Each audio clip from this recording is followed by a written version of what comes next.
Hey, new patient group and Right Chat family out there. Hope you're doing great. Welcome to another edition of 5 Fantastic Minutes. Let's kick this week off with a great start here. Hope you had a great weekend. And I'm going to be doing today part one of actually a 10-part series. So you're going to be getting a total of 10 of these, not in a row. We're going to still be mixing in, of course, other new patient group team members as well. But over the next 10 that you see me, I'm going to be talking about twisted ways of thinking, destructive thought patterns that can be holding you back as a business owner, holding you back as a team member, and inevitably that could be holding you back in your life, your career, and or your business. And we're going to be talking today specifically about the all or nothing type of thinking. This is something that I fall into the trap of as well. I think a lot of times when we teach, sometimes people can come across as if, we're this perfect, company or perfect coach that doesn't fall into these traps. Well, nothing could be further from the truth. Matter of fact, how I got this 10-part series is just constantly, reading books and trying to improve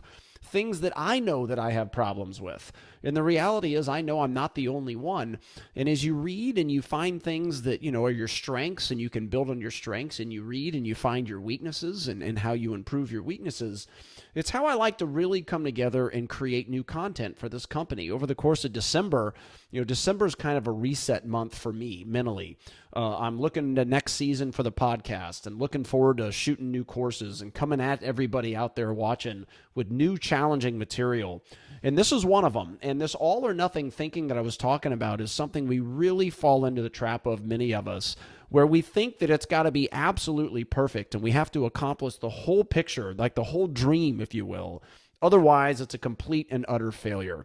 And I want to talk about it in a couple ways today. One, employees watching, look, you're on a journey for your career, right? Let's say you make, and I'm just making up a number here, let's say you make $20 an hour as it is right now, but you wanted to make $22 an hour by the end of last year as an example, and you didn't get there, and you look at it as a complete failure. You can't look at it that way because a lot of that stuff you can't even control, right? Doctors, you may have wanted to hit a certain production number and you didn't get there.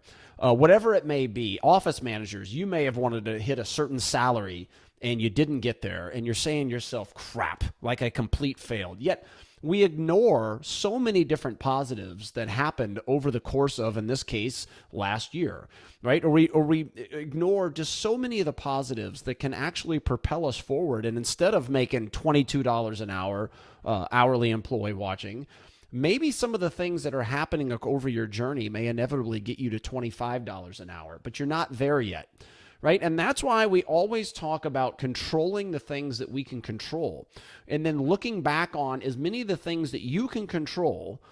And as long as you're hitting those things, it's positive because you can't control the outcome. You can only enjoy the journey along the way. And like I said, I fall into this trap all the time where it's, you want new patient group or Right Chat to be to this income level or personally, whatever it may be, because we all feel, or we all want a number on how much we're making individually, but you can't do that. Doctors watching, maybe you found a perfect assistant this year, which was obviously a difficult economic condition or, time for almost everybody. Maybe you found a really great employee that filled a void that you had. Maybe that was a front desk person. Maybe that was a clinical person. Maybe that's your positive, right? That can help propel you into 2023 and beyond. Team members, same way. Maybe you learned an invaluable skill set from us or going to an event, whatever it may be, that if you really hold yourself accountable and get better and improve, maybe your dream of making that 22 an hour, maybe it's 30, whatever it may be, because hourly employees, remember, the better you get and the more unique value proposition you offer the business owner, the more money you will make because the more indispensable you will become. All right. So I want you going into this year, lesson number one is it's not all or nothing. This year, let's focus on the things we can control.